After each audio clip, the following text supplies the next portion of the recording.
Hello again, YouTube. This is Dr. Kendo, and I just wanted to show off the new Scribblenauts Mega Pack game a little bit, but just one aspect, of course, for this channel, the object editor. Scribblenauts Unlimited within the Scribblenauts Mega Pack game does have the editor, but if you're playing on a version that doesn't have a touchscreen, there is no handheld mode exclusivity to it, meaning you shouldn't expect to use it like a tablet on PS4 or Xbox One, i.e. that was the Wii U's advantage with the gamepad. In 2012, with the original Scribblenauts Unlimited, the Wii U was an amazing platform for the game with the use of the gamepad controller, and I've made 300 plus creation episodes, probably 1,000 or more objects in total, so I like to think of myself as an expert and authority on the topic of the editor. Sadly, even with Switch, while you can switch it into touch mode to be able to edit with the touch feature, someone like me won't be able to direct capture the gameplay for my creation series because the Switch has to be docked for that feature. The HDMI input is done through the Nintendo Switch dock and not the console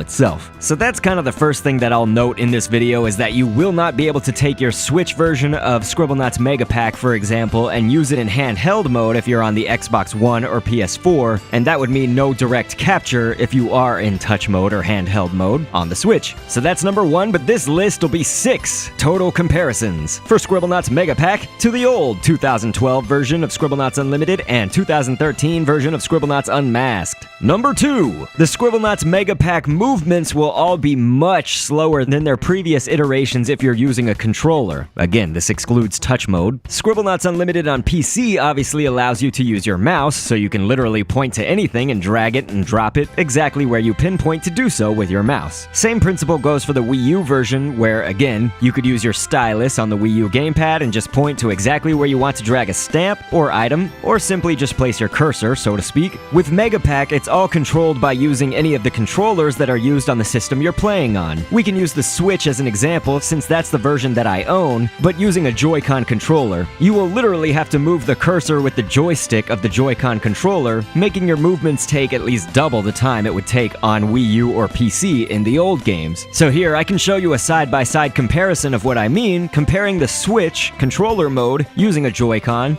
and a Wii U with a stylus. We'll simply place a stamp piece onto an object's torso. Notice the time difference. You're also unable to zoom in on your creation with the shoulder buttons like you were able to in the past versions of Scribblenauts Unlimited and Unmasked. Maybe that deserves its own separate number in this list, I don't know. So really precise editing details would be a little bit harder, and if your object is really large, let's say, then some of it will be cut off the screen unless you scroll up or down to that part, effectively then cutting off some other part of your creation from view. Minor gripe, perhaps. Number 3, possibly one of the most annoying features for me personally, which was introduced in Scribblenauts Showdown, is the letter wheel typing feature. Again, this all only applies if you use the game out of touch mode, which will be forced if you're playing a PS4 or Xbox One version. In Scribblenauts Unlimited from 2012, you would either just type on your PC's keyboard, which would be lightning fast, or on the Wii U with the gamepad, you could press the exact keys that you need with the stylus. In Scribblenauts Mega Pack, like Showdown, you'll be mapping each letter of the alphabet to a wheel that looks like what you see on screen here, and you will need to hit the corresponding buttons to the letter that you want on the wheel. You then have to scroll down to actually select the word, all taking much longer than the old Wii U or PC system of doing this. Perhaps here is where we should also note, in 2012's version, you could literally just type in I to get the letter I, but they've done away with that in Mega Pack. Now you'll need to actually type in letter I, except unfortunately you actually really need to type in letter and then scroll down to their autocomplete list and find letter I going through the alphabet, because when you actually type in letter I, nothing shows up. So it has to be done through the auto-completed menu like this. That only applies, again, out of touch mode, so we're just covering controller play. There's no reason this should be this way, but in Mega Pack it is. Number 4.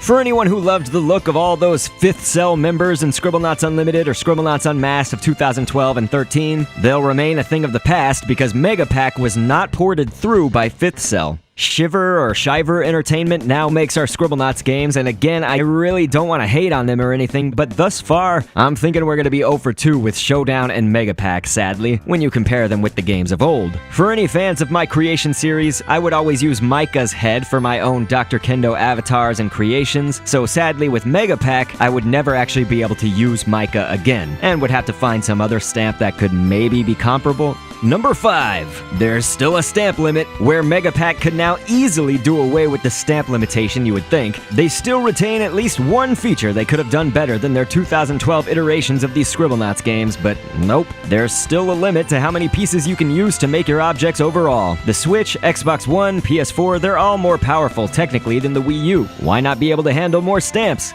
And number 6, there are still bugs with the editor. Perhaps more than the Scribblenauts Unlimited of 2012, I don't know. Characters still will sink into the ground if you remove the original source object's legs for new ones, but now look at this example. In trying to recreate my Mario creation, exactly how I created it in Scribblenauts Unlimited's 2012 game on Wii U, notice how I'm trying to place down stamps on the front arm. This is, again, just for controller mode, not touch mode. We have a male dancer as the source object, and when I try to place this letter I or a peach there in 1 second, notice that it will appear as if it won't go into the correct spot, like it looks like it's behind. I can place it down and then play to animate the creation, and fortunately they are attached to the arm here, but I have had it slip up and accidentally place it on the torso one time instead. I understand that this is really minor, but unfortunately there is another bug to contend with, and there may be even more, but I've only had enough time to do enough tests for all the information that I've given thus far for this video. So this glitch happens when you attempt to rotate something just ever so slightly, one simple notch over in either direction. It can somehow stick and just continuously spin the stamp around without you holding the button down. I'm not pressing that. I just tap the button lightly to try and make it rotate only a tiny bit, but it ended up rotating endlessly until you stop it yourself. So that about does it, however, for the 6 major ways the object editor in Scribblenauts Mega Pack compares with the 2012 Scribblenauts Unlimited and 2013 Scribblenauts Unmasked games on Wii U or PC.